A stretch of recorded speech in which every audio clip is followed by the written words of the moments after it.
Alright guys, so here are my explanations for the last practice before your Chapter 4 test. Remember, this is the last test of this marking period. So you want to make sure that you practice and you're understanding everything. Okay? Okay, so for the first couple problems you were supposed to write rules or write equations for each of them. The first one says figure 0 has 7 tiles and figure 3 and 3 tiles are subtracted to each new figure. So hopefully you read the hint that I wrote there. The first part is saying what does figure 0 mean, so you should know that by now. And then also what does it mean that 3 things are subtracted each time.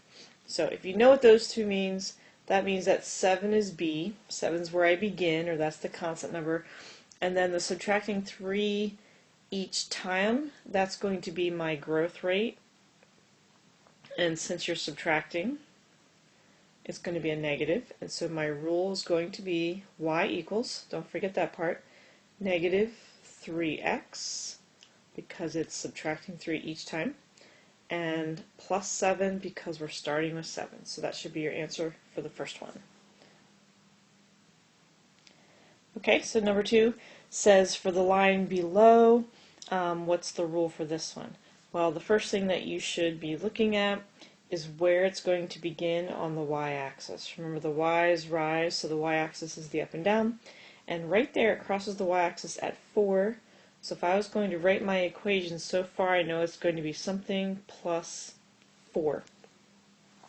And if you read my hint again, it said to be careful because the x and the y scale is different. So I want you to notice that in the x scale, it's 2 blocks over for every 1 unit, but for the y scale, it's only 1 block for every unit. So be careful.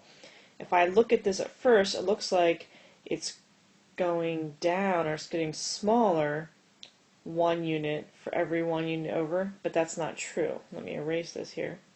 It's actually going down 2 units for every 1 block over, because on the y-axis it's dropping 2 units, but on the x-axis it's dropping 1. So please be careful. Make sure that you pay attention to the scale before you start writing your equation. So since it's going down 2 units for every 1 unit over, my equation is going to be negative 2x plus 4.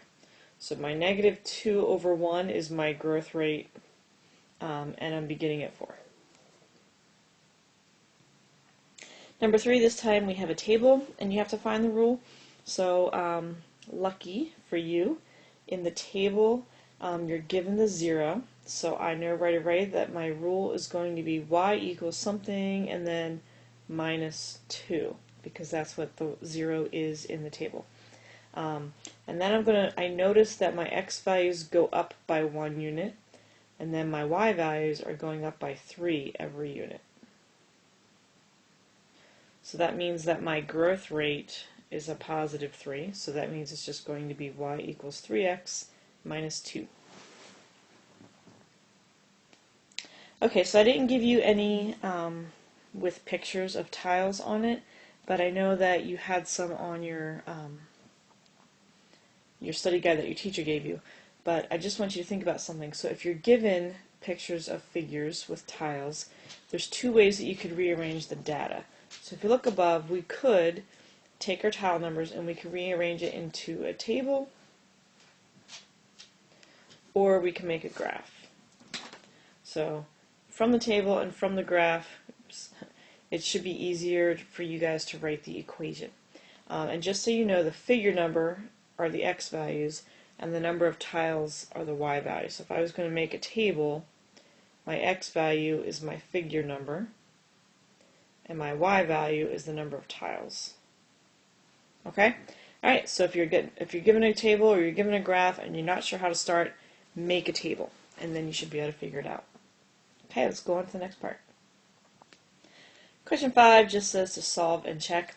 Notice it's only one equation and there's no y's whatsoever. So all I'm doing is solving the equation like normal. So I drop a line. On the left, I notice there's a whole bunch of things over there. So I can combine the 8x and the minus 5x, and that's going to end up being 3x. I can combine the minus 2 and the plus 4, and that's going to be plus 2. And on the right, there's nothing to combine, so I'm just going to rewrite it. Okay, so now I'm going to start solving. I like to let my x's be positive whenever possible. So I'm going to do a negative 3x to both sides, because that will cancel out those x's, leaving me with 2 equals 3x plus 8. Then I'm going to add a negative 8 to both sides, because that will bring my, that will zero those out. That will leave me with 3x equals negative 6. Be careful with your negatives there. Dividing both sides by 3 leaves me with x equals negative 2. And I do want to just go ahead up there and make sure that I was right. 8 times negative 2 is negative 16, minus 2, plus 4, and then 5 times 2 is 10. 5 times negative 2 is negative 10, so a minus negative 10 equals 6 times negative 2 is negative 12, plus 8. If I simplify all that, on the left I'm going to have negative, let's see, this is going to be a plus, a positive. So on the left, I am going to have negative 18 plus 14 is negative 4. And on the right, negative 12 plus 8 is negative 4. It's right, so I know that that is my answer.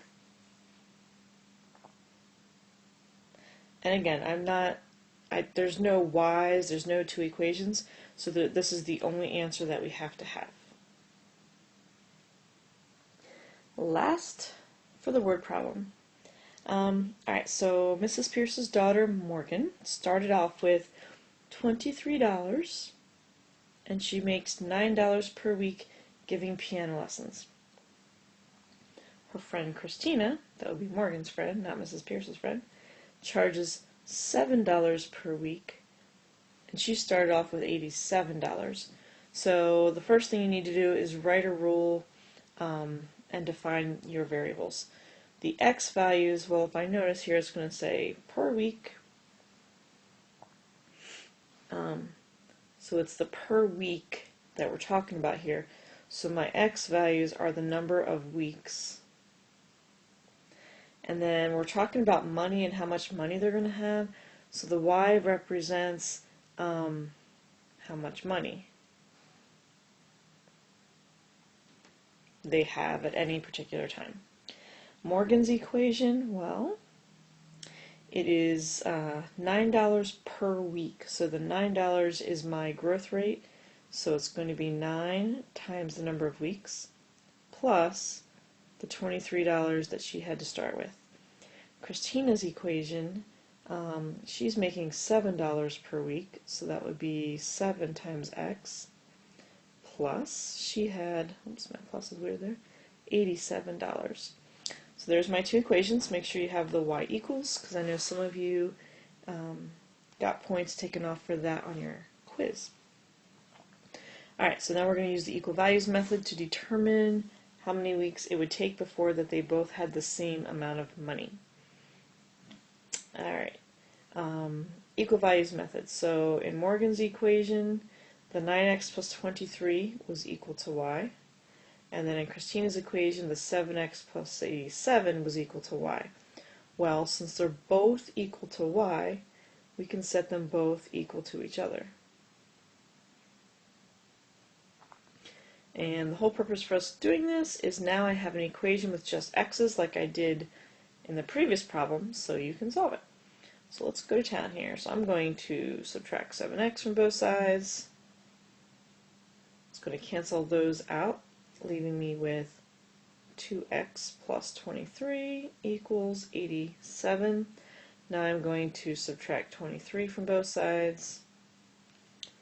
That's going to leave me with, I'll write this on the right here, 2x, because those cancel out, equals 64. And then the last thing I'm going to do is divide both sides by 2, which leaves me with x equals 32. And x stood for the number of weeks, so what that tells me here is that in 32 weeks, Morgan and Christina will have the same amount of money, and to figure out how much money they have, I'm going to have to take this 32 and go back into these equations to see what they would have. Okay, so 9 times 32. Let me get my calculator out here for that quick.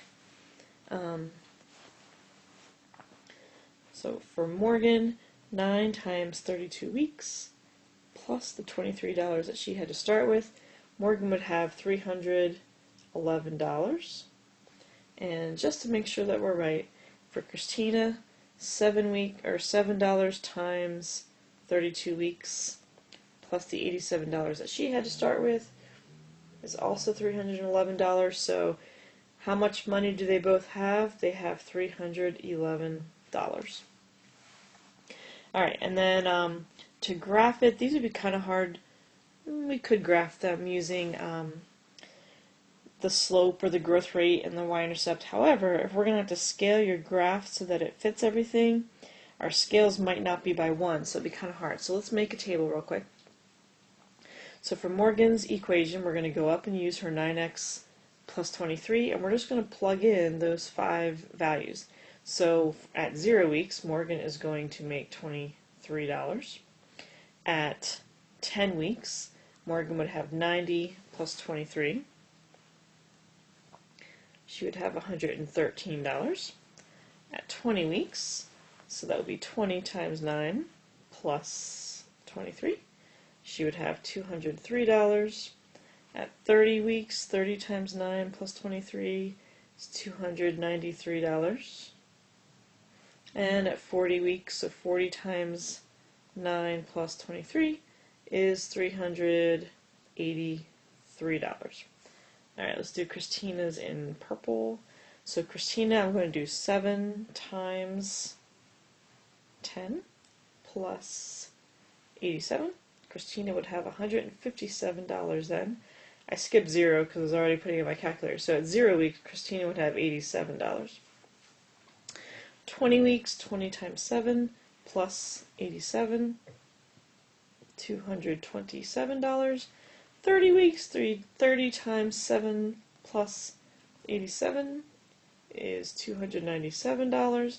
And 40 weeks is 40 times 7, and then plus the $87 is $367. Alright, so that does not show the right answer, which is 32 weeks, but that's okay, because we just need those to graph it. And I actually don't have graph paper at home with me right now, so hopefully you would be okay graphing it at this point. The thing is, you are going to have to make sure that you scale the y-axis to make sure you can go up to about 400. So I'd probably go by 10s or maybe 20s to make sure you can go up to 400. And then on the x-axis, you know, you definitely need 32 in there, so I would try to go up to 40, so maybe I would go by 5s or by 2s. Plot the points, draw your lines, and then you should see where they intersect, which is where x is 32 and y is 311. Here's the deal though, guys. These have meaning because we're talking about a word problem. The x is stood for the number of weeks, so when you graph it, make sure you label the x-axis as the number of weeks. And the y stood for how much money. So again, when you graph it, make sure you label the y-axis with the amount of money. Okay? Alright, if you can do all of this, you're going to do awesome. If you can't, make sure you ask somebody still for more help and some more practice. Adios.